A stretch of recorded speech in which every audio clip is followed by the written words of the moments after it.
It's possible to look at any week's Torah reading and to look at the news headlines that might be occurring all around and to wonder, is there a connection? And then you find a connection.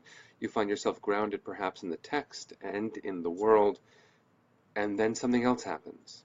So you recalibrate, and then something else happens, and you wonder, can I keep on doing this?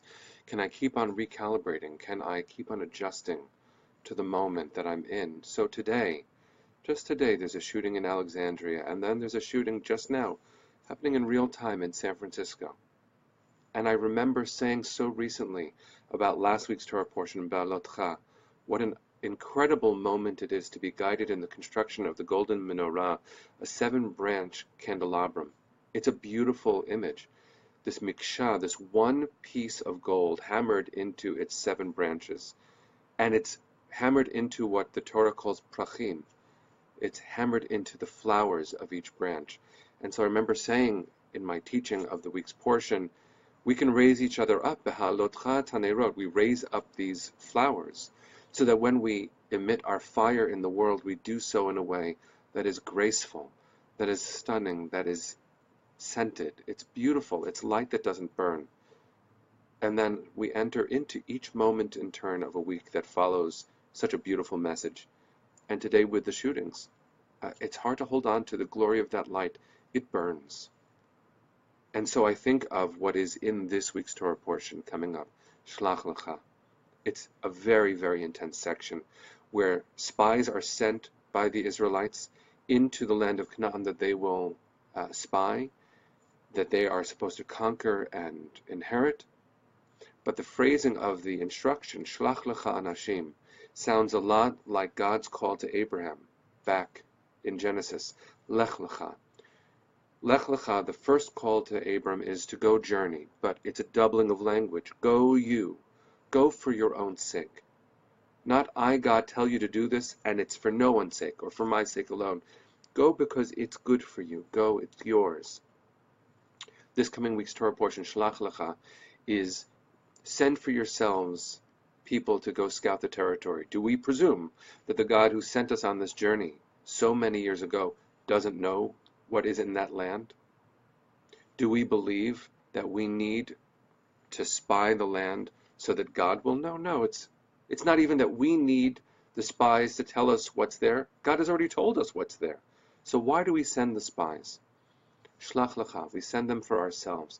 And then when they return, we have these conflicting messages. 10 of the 12 spies that are sent bring back what is called a dibara'ah. They see things, and the way they reflect them is with the negativity, with the cynicism of real eyes. What is there? It's a land flowing with milk and honey, and there are anakim. There are giants there, and we can't do it. Are they wrong? Are they wrong about being intimidated by the real world that is unfolding before them? The answer is no, they're not wrong. 2 of the 12 spies, Kalev and Yoshua, come back and they say words that have resonated in American history more than anyone would realize unless they hear specific translations. They say, yes, it is a land flowing with milk and honey. Yes, there are giants in that uncharted territory, but, and, Hakol Nuchala, translated in the way American translation should render it, we shall overcome. These spies don't deny the hardship to come. We cannot deny the reality of a gun violence epidemic, of assaults on women's dignity, on assaults on people of different ethnic origins trying to find safety on our shores, assaults on African Americans incarcerated in increasing rates, assaults on the very dignity of what it is to be this country in the world because of the laughingstock in the White House. The indignity of it all. It's all true. It's all true. To be the spy, to be the eyes that would say anything else would be to deny the reality around us, to deny the world. We don't do that. The Torah would never have us deny the reality. But the question is, which kind of eyes will you have?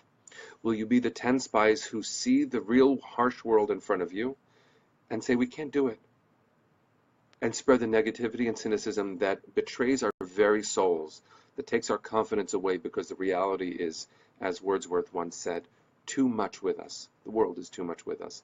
It's true.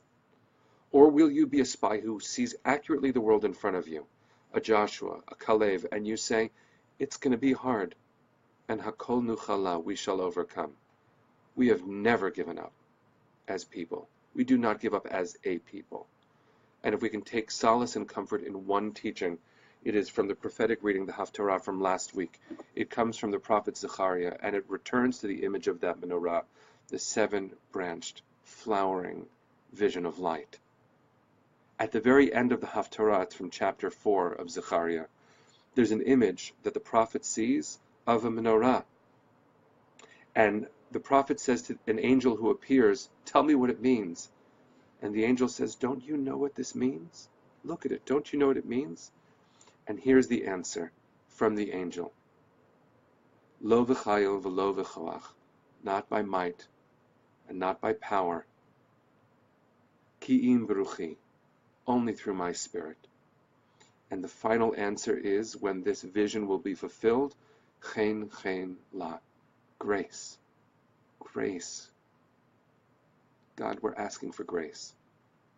These are really hard days. These are really hard moments in any number of directions.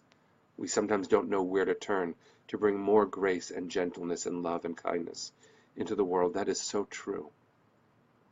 But we know what it means. It means we ache for gentleness. We ache for compassion. We ache for grace. And there are moments where I am not so sure we can generate it ourselves.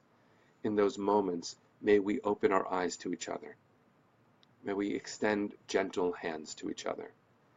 When harshness is in the world, may we respond with indefatigable love. May we be gentle with each other. That's the kind of grace that we might one day recognize as yours pouring through our own eyes.